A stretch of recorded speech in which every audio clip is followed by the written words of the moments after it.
حضرت جابر بن سامورہ رضی اللہ تعالیٰ عنہ فرماتے، میں حضور کے پیچھے نماز پڑھا کرتا تھا اور خطبہ جمعہ بھی سننے کا موقع مجھے مل جاتا تھا۔ فرماتے تھے حضور کے خطبے بھی زیادہ لمبے نہیں ہوتے تھے، حضور کی نمازیں بھی زیادہ لمبی نہیں ہوتی تھیں۔ یہ ہے لوگوں کے ساتھ حضور کی نماز کا معاملہ، لیکن جب تنہا قیام کرتے ہیں تو اتنا لمبا قیام ہوتا ہے حتیٰ تتورم قدماہ، حضور کے مبارک پاؤں سوج جاتے ہیں، اور میرا رب رب ہو کے کہتا ہے، اے چادر اوڑھنے والے محبوب، ساری رات جاگا نہ کر، کبھی سو بھی لیا کر۔ اتنا لمبا قیام کرتے ہیں حضور۔ تو آپ کا انفرادی عمل آپ کی طاقت کے مطابق ہوگا، لیکن جب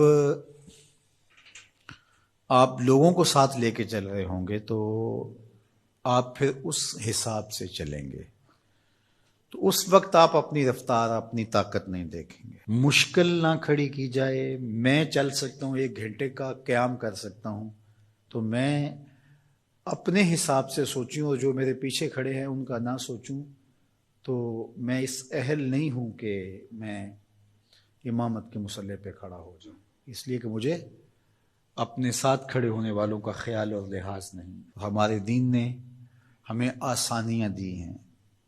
بیمار پر جمعہ فرض نہیں کیا گیا، بیمار جماعت میں نہیں آ سکتا تو گھر پڑھ سکتا ہے۔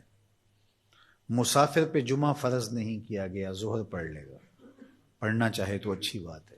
مسافر پر نماز عادی کر دی گئی ہے، نماز قصر ہے اس کے لیے۔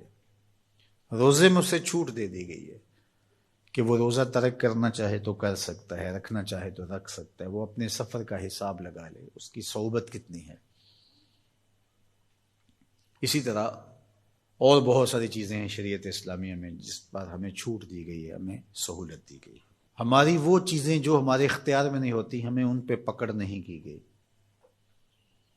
ان اللہ تجاوز عن امتی الخطا والنسیان وما استکرہوا، اللہ نے اس امت پر 3 چیزیں معاف کر دیں: غلطی لگ جائے،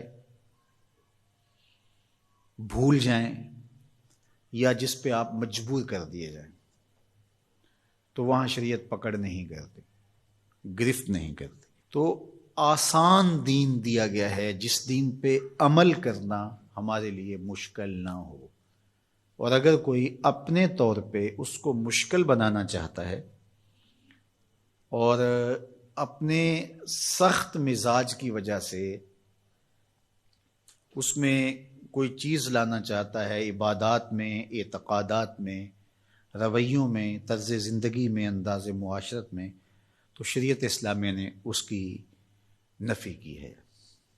کیونکہ بہت سارے لوگ ایسے ہیں کہ جو عبادات میں بہت سارا غلو کر جاتے ہیں، تو اس سے منع کر دیا گیا۔ یہاں غلو یہاں تک ہوتا ہے کہ وہ رہبانیت تک پہنچ جاتے ہیں، تو اس سے روک دیا گیا، اس سے منع کر دیا گیا۔ تو نہ کمی کی جائے اور نہ ہی زیادتی کی جائے، تفریط سے بھی روکا گیا ہے اور غلو سے بھی منع کیا گیا ہے۔ افراط و تفریط کی بجائے جو درست اور